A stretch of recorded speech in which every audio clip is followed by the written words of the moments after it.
Hello friends, welcome to Indie Job Summil. Indian Space Research Organization ISRO Propulsion Complex Mahendragiri Tirunelveli district Tamil Nadu லொக்கேஷனில் இருந்து ISRO தரப்பில் job announcement பண்ணியிருக்காங்க.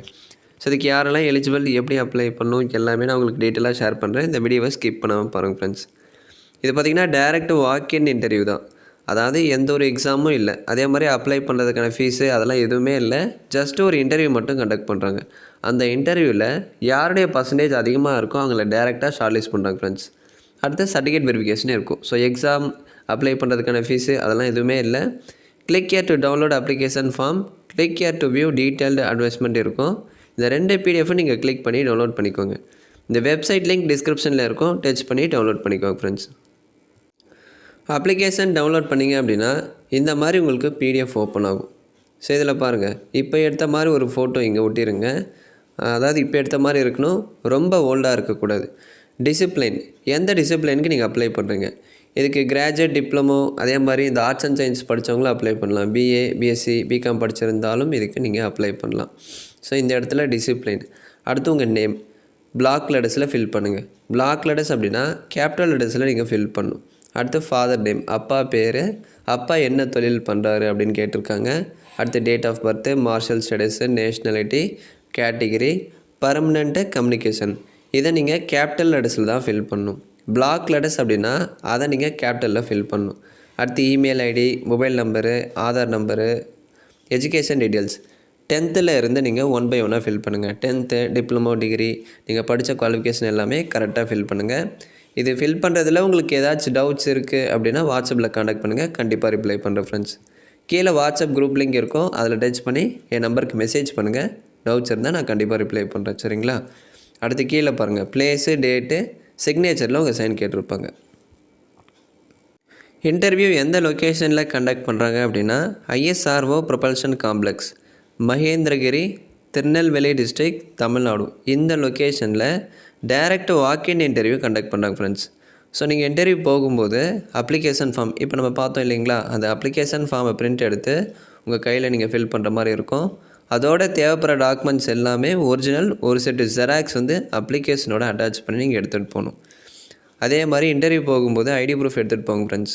Aadhaar card, voter ID, எந்த ID proof இருக்கோ original மறக்காமல் எடுத்துகிட்டு போங்க. அப்போ தான் ஐஎஸ்ஆர்ஓ கேம்பஸில் அலோவ் பண்ணுவாங்க. ஒரிஜினல் கவர்மெண்ட் ஐடி இல்லை அப்படின்னா கண்டிப்பாக அலோவ் பண்ண மாட்டாங்க, சரிங்களா? சரிங்க, பாருங்கள், அப்ரெண்டிஸ்க்கு தான் அனௌன்ஸ் பண்ணியிருக்காங்க. என்ன ப்ரோ அப்ரெண்டிஸ் தானே அப்படின்னு சொல்லிட்டு சிம்பிளாக விட்டுறாதீங்க. ஸோ நீங்கள் அப்ரெண்டிஸ் ஐஎஸ்ஆர்ஓலேருந்து அப்ரெண்டிஸ் அனௌன்ஸ் பண்ணுறாங்க அப்படின்னா அதுக்கு எலிஜிபிளாக இருந்தால் கண்டிப்பாக நீங்கள் ட்ரை பண்ணுங்கள். மேபி அதுக்கு நீங்கள் எலிஜிபிளாக இல்லை அப்படின்ற பட்சத்தில் உங்கள் ஃப்ரெண்ட்ஸ் எலிஜிபிளாக இருக்காங்க அப்படின்னா அவங்களுக்கு ஷேர் பண்ணுங்கள் ஃப்ரெண்ட்ஸ். இப்போ இதில் நீங்கள் அப்ரெண்டிஸ் பண்ணுறீங்க அப்படின்னா ஃப்யூச்சரில் ஐஎஸ்ஆர்ஓ தரப்பில் இருந்து ரெகுலராக ஒரு நோட்டிஃபிகேஷன் வரும்போது உங்களுக்கு முன்னுரிமை அதிகமாக தருவாங்க. ஒருவேளை அதில் நீங்கள் செலக்ட் ஆகிறீங்க அப்படின்னா உங்களுக்கு அதில் அதிகமான முன்னுரிமை இருக்கும். ஸோ ஐஎஸ்ஆர்ஓவில் அப்ரெண்டிஸ் வருது அப்படின்னா அதை மிஸ் பண்ணாதீங்க. சூப்பரான ஆப்பர்ச்சுனிட்டி, கண்டிப்பாக இதை நீங்கள் ட்ரை பண்ணுங்கள், சரிங்களா? சரிங்க, பாருங்கள், graduate apprentice mechanical, electronics, electrical, civil, instrumentation, chemical, computer சயின்ஸில் இன்ஜினியரிங் பாஸ் பண்ணியிருந்தால் நீங்கள் அப்ளை பண்ணலாம். இன்டர்வியூ டேட் அண்ட் டைமிங் பாருங்கள். சாட்டர்டே, அதாவது February 10 சனிக்கிழமை காலையில் 9:30 மணிலேருந்து 12 மணி வரையும் கண்டக்ட் பண்ணுறாங்க. அதே மாதிரி டெக்னீஷியன், டிப்ளமோ அப்ரெண்டிஸ் சேம் அதே மாதிரி மெக்கானிக்கல், எலக்ட்ரானிக்ஸ், எலக்ட்ரிக்கல், சிவில், கெமிக்கலில் நீங்கள் டிப்ளமோ படிச்சிருந்தா அப்ளை பண்ணலாம். அதே மாதிரி சனிக்கிழமை February 10 மதியம் 2லேருந்து 4 மணி வரையும் கண்டக்ட் பண்ணுறாங்க. அடுத்து கிராஜுவேட், அதாவது இந்த நான் இன்ஜினியரிங், பிஏ, பிஎஸ்சி, பிகாம், இந்த ஆர்ட்ஸு, காமர்ஸு, சயின்ஸ் படித்தவங்க அப்ளை பண்ணலாம். ஞாயிற்றுக்கிழமை February 11 காலையில் 9:30 மணிலேருந்து 12 மணி வரையும் கண்டக்ட் பண்ணுறாங்க. So interview date and timing check பண்ணிக்கோங்க. இந்த லொக்கேஷனில் டேரெக்டாக நீங்கள் இன்டர்வியூ அட்டென்ட் பண்ணுற மாதிரி இருக்கும். உங்கள் டிப்ளமோ மார்க்கு, டிகிரி மார்க்கை பேஸ் பண்ணி டேரெக்டாக செலக்ட் பண்ணுறாங்க. எக்ஸாம்லாம் எதுவுமே இல்லை, டேரெக்டு ஷார்ட் லிஸ்ட் தான். பர்சன்டேஜ் அதிகமாக இருந்தால் கண்டிப்பாக நீங்கள் இதுக்கு ட்ரை பண்ணுங்கள். அதே மாதிரி நான் சொன்ன மாதிரி இதுக்கு ஆன்லைன்லலாம் அப்ளை பண்ணுற மாதிரி இருக்காது.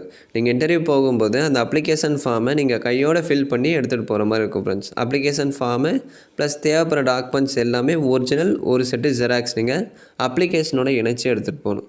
அதே மாதிரி மறக்காமல் ஒரிஜினல் கவர்மெண்ட் ஐடி ப்ரூஃபும் நீங்கள் எடுத்துகிட்டு போகணும். அப்போ தான் கேம்பஸில் அலோவ் பண்ணுவாங்க. ஸோ அடுத்து ஏஜ் பாருங்கள். கிராஜுவேட் அப்ரெண்டிஸ்க்கு 28 ஏஜ் வரையும் அப்ளை பண்ணலாம். கிராஜுவேட்டு நான் இன்ஜினியரிங் இது ரெண்டுத்துக்கும் 28 ஏஜ் வரையும் நீங்கள் அப்ளை பண்ணலாம். டெக்னீஷியன் டிப்ளமோ அப்ரெண்டிஸ்க்கு 35 ஏஜ் வரையும் அப்ளை பண்ணலாம். ஸோ மினிமம் 18 ஏஜ் இருக்கணும். சரிங்களா? ஸோ அடுத்து சேல்ரி எவ்வளோ சேல்ரி ப்ரோ தருவாங்க அப்படின்னா, இந்த பிஏ பிஎஸ்சி பிகாம் படிச்சிருக்கீங்க அப்படின்னா 9,000 சேல்ரி இருக்கும். இதை ஸ்டைஃபண்ட் அப்படின்னு சொல்லுவாங்க. ஸ்டைஃபண்ட்னா உதவித்தொகை அப்படின்னு சொல்லுவாங்க. சேல்ரி எப்படி வேணாலும் எடுத்துக்கலாம். ஸோ இந்த பிஎஸ்சி பிகாம் பிஏக்கு 9,000 இருக்கும். இதை நீங்கள் ஃபஸ்ட் கிளாஸில் பாஸ் பண்ணியிருந்தால் மட்டும்தான் அப்ளை பண்ண முடியும். சரிங்களா? அடுத்து டிப்ளமோ இதுக்கு 8,000 இருக்கும். இதுவும் ஃபஸ்ட் கிளாஸில் பாஸ் பண்ணியிருந்தால் நீங்கள் அப்ளை பண்ணிக்கலாம். அந்த டிசிப்ளைனில் ஃபஸ்ட் கிளாஸில் டிப்ளமோ படிச்சிருந்தால் தான் நீங்கள் அப்ளை பண்ண முடியும் ஃப்ரெண்ட்ஸ். ஸோ அடுத்து பாருங்கள். அடுத்து கிராஜுவேட் இன்ஜினியரிங் முடித்தவங்க. ஸோ இதுக்கு 9,000 ஸ்டைஃபண்ட் இருக்கும். ஃபஸ்ட் கிளாஸில் பேச்சுலர் டிகிரி அந்த டிசிப்ளைனில் இன்ஜினியரிங் படிச்சிருக்கீங்க அப்படின்னா அப்ளை பண்ணலாம். ஸோ ஃபஸ்ட் கிளாஸில் பாஸ் பண்ணியிருந்தால் மட்டும்தான் அப்ளை பண்ண முடியும். அப்புறம் நான் செகண்ட் கிளாஸில் பாஸ் பண்ணியிருக்கேன் அப்படின்னா நீங்கள் எலிஜிபிள் இல்லை. அதே மாதிரி இதுக்கு யாரெல்லாம் அப்ளை பண்ண முடியாது அதை பார்க்கலாம். ஸோ 2019, 20, 21, 22, 23 பாஸ் பண்ண டிப்ளமோ கிராஜுவேட் அப்ளை பண்ணிக்கலாம் அப்படின்னு சொல்கிறாங்க. வேறு யாரும் இதுக்கு அப்ளை பண்ண முடியாது ஃப்ரெண்ட்ஸ். 2019, 20, 21, 22, 23 டிப்ளமோ டிகிரி பாஸ் பண்ணியிருந்தால் நீங்கள் அப்ளை பண்ணிக்கலாம். 2018 பாஸ் பண்ணியிருந்தால் நீங்கள் எலிஜிபிள் இல்லை. அதே மாதிரி சாண்ட்விச் கோர்ஸ் படிச்சிருந்தாலும் எலிஜிபிள் இல்லை. ஆல்ரெடி அப்ரெண்டிஸ் பண்ணியிருந்தாலும் இதுக்கு நீங்கள் அப்ளை பண்ண முடியாது. ஸோ 1 இயருக்கு மேலே ஜாப் எக்ஸ்பீரியன்ஸ் இருந்தாலும் இந்த அப்ரெண்டிஸ்க்கு நீங்கள் எலிஜிபிள் இல்லை. சரிங்களா? ஸோ எந்த ஒரு ஜாப் எக்ஸ்பீரியன்ஸும் இல்லாமல் ஃபஸ்ட் டைம் இப்போ தான் அப்ரெண்டிஸ்க்கு அப்ளை பண்ணுவாங்க. அவங்கள ஃப்ரெஷர்ஸ் அப்படின்னு சொல்லுவாங்க. அவங்க மட்டும்தான் இந்த அப்ரெண்டிஸ்க்கு அப்ளை பண்ண முடியும். இதில் உங்களுக்கு ஏதாச்சும் டவுட்ஸ் இருக்குது அப்படின்னு சொன்னால் கமெண்ட்ஸில் கேளுங்க. கண்டிப்பாக ரிப்ளை பண்ணுறேன். ப்ரோ எனக்கு 28க்கு மேலே ஏஜ் பார் ஆகிடுச்சு, நான் அப்ளை பண்ண முடியுமா அப்படின்னு கேட்டிங்கன்னா கண்டிப்பாக நீங்கள் அப்ளை பண்ணலாம். நீங்கள் எஸ்சி எஸ்டியாக இருக்கீங்க அப்படின்னா 5 years ஏஜ் ரிலாக்ஸேஷனும் தராங்க. அதே மாதிரி ஓபிசியாக இருக்கீங்க அப்படின்னா 3 years age relaxation. So OBC SC எஸ்டிக்கு ஏஜ் ரிலாக்ஸேஷன் இருக்குது. 28, 35 இதுக்கு மேலே ஏஜ் பார் ஆனால் கூட ரிலாக்ஸேஷன் யூஸ் பண்ணி நீங்கள் அப்ளை பண்ணிக்கலாம் ஃப்ரெண்ட்ஸ். ஸோ உங்களுக்கு டவுட்ஸ் ஏதாச்சும் இருக்குது அப்படின்னா கமெண்ட்ஸில் கேளுங்க. இல்லை அப்படின்னா வாட்ஸ்அப்புக்கு காண்டாக்ட் பண்ணுங்கள். கண்டிப்பாக ரிப்ளை பண்ணுறேன். தேங்க்ஸ் ஃபார் வாட்சிங். ஸோ அதே மாதிரி நீங்கள் கன்னியாகுமரி டிஸ்ட்ரிக்ட்லேருந்து வரீங்க அப்படின்னா அந்த ஐஎஸ்ஆர்ஓ லொக்கேஷனுக்கு நீங்கள் எப்படி வரலாம் அப்படின்னு சொல்லிட்டு இங்கே ஒரு ஷார்ட் ரூட் வந்து கொடுத்துருப்பாங்க. இதை ஃபாலோ பண்ணி நீங்கள் போய்க்கலாம். சரிங்களா? இல்லை ப்ரோ நான் திருநெல்வேலி டிஸ்ட்ரிக்டில் இல்லை, அதர் டிஸ்ட்ரிக்ட் தமிழ்நாடு ஸ்டேட்டில் அதர் டிஸ்ட்ரிக்டில் இருக்கேன் அப்படின்னா நீங்கள் எப்படி வரணும் அப்படின்னு சொல்லிட்டு உங்களுக்கு தனியாக ரூட் கொடுத்துருப்பாங்க. அந்த லொக்கேஷனுக்கு நீங்கள் எப்படி ஷார்ட்டாக ரீச் ஆகணும் அப்படின்னு சொல்லிட்டு இதில் கொடுத்துருப்பாங்க. இதை நீங்கள் படித்து பார்த்துட்டு ஈஸியாக ட்ராவல் பண்ணிக்கோங்க ஃப்ரெண்ட்ஸ். ஸோ டவுட்ஸ் இருந்தால் கேளுங்க. வாட்ஸ்அப் குரூப் லிங்க் டிஸ்கிரிப்ஷனில் இருக்கும். அதில் ஜாயின் பண்ணி என் நம்பரில் வந்து நீங்கள் மெசேஜ் பண்ணிக்கலாம். ஓகேவா? ஸோ தேங்க்ஸ் ஃபார் வாட்சிங். அதே மாதிரி டவுட்ஸ் இருந்தால் இந்த இமெயில் ஐடிக்கும் வந்து நீங்கள் காண்டாக்ட் பண்ணுங்கள்.